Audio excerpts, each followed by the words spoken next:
बादशाह और 7 शहजादियाँ। एक बादशाह था, उसकी 7 लड़कियाँ थीं।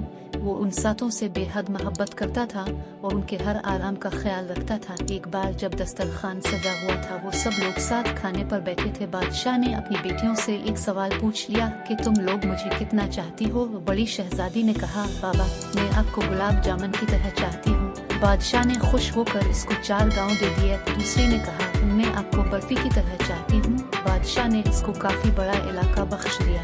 तीसरी लड़की ने कहा, मैं आपको उमरती की तरह चाहती हूँ। इसको भी बादशाह ने बहुत जमीन जायदाद दे दी। इसी तरह वो सबसे पूछता गया और सबको माल और दौलत मिलती रही। 7वीं लड़की से जब बादशाह ने पूछा, बेटी तुम मुझे कितना चाहती हो, तो उसने बहुत प्यार से कहा, बाबा, मैं आपको नमक के बराबर चाहती हूँ। ये सुनकर बादशाह को जलाल आ गया। कहने लगे, सब मुझे इतना चाहते हैं, तुम नमक के बराबर। वो बहुत नाराज हुए और छोटी बेटी को महल से निकाल दिया और कहा, अब कभी यहाँ कदम न रखना। वो जंगल की तरफ चली गई और पत्तों और लकड़ियों को मिला कर एक झोंपड़ी बनाकर वहाँ रहने लगी। भूख लगती तो फल खा लेती, सूखे पत्तों का बिस्तर बनाकर सो जाती। एक दिन जब वो सोकर उठी तो देखा कि रंग बिरंगी चिड़ियों के पर हर तरफ बिखरे पड़े हैं। इसने उन परों को जमा किया और एक छोटी सी पंखा बना ली। छोटा पंखा जो हाथ से झल सकते और गर्मी में इसी पंखा से हुआ कर लेती थी। फिर दूसरे दिन इसको और पर मिल गए। इसने बहुत सारे पर इकट्ठा किए और कई पंखा बना ले और जंगल के किनारे सड़क के पास जाकर बैठ गई। अपना चेहरा चादर से ढांप लिया। लोग आते गए और पंखियां खरीदते गए। इतनी खूबसूरत पंखा उन्होंने कभी नहीं देखा था। अब तो भीड़ सी लगी रहती।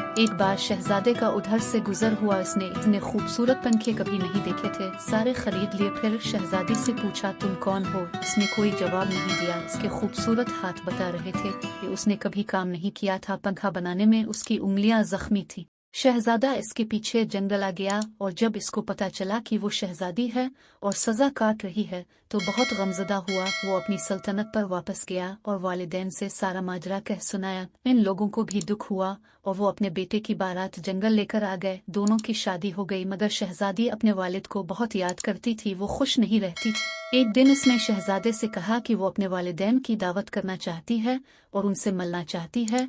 शहजादे ने जबरदस्त दावत का इंतजाम किया और बादशाह को दावत दी। शहजादी ने कहा, सारा इंतजाम अब देखिए, मगर अपने वालिदैन और बहनों के लिए खाना मैं खुद तैयार करूंगी। सारे मेहमान आ गए। कई दस्तरखान एक साथ लगे और बादशाह और शहजादियों के लिए अंदर इंतजाम किया गया। वो जब खाना खाने बैठे तो उनकी बेटी सामने आकर बैठ गई। उसने निकाब पहन रखा था। जब बादशाह ने पहला नवाला लिया तो खाने में नमक नहीं था। दूसरी डिश निकाली, वो भी बगैर नमक की थी। तब इनको बहुत गुस्सा आया कि मुझे बिलाकर यूं बगैर नमक का खाना खिलाया गया। तब छोटी शहजादी ने अपनी निकाब हटाई और कहा, बाबा, मैं आपको नमक के बराबर चाहती हूँ। यही कहा था मैंने, नमक के बगैर किसी चीज में लज्जत नहीं होती। बादशाह चौंक उठा। फिर उसने आगे बढ़कर बेटी को गले लगा लिया और उसकी आंखें भर आए। बेटी से मुआफी मांगी तो शहजादी ने कहा, कोई बात नहीं बाबा, अल्लाह तो सबका है, अब परेशान न हो, मैं अब बहुत खुश रहती हूँ। बहनों ने भी मुआफी मांगी और गिले लगाया और शहजादी ने सबको खिले दिल से मुआफ कर दिया, मगर इन सबको एहसास दिला दिया कि वो गलती पर थे।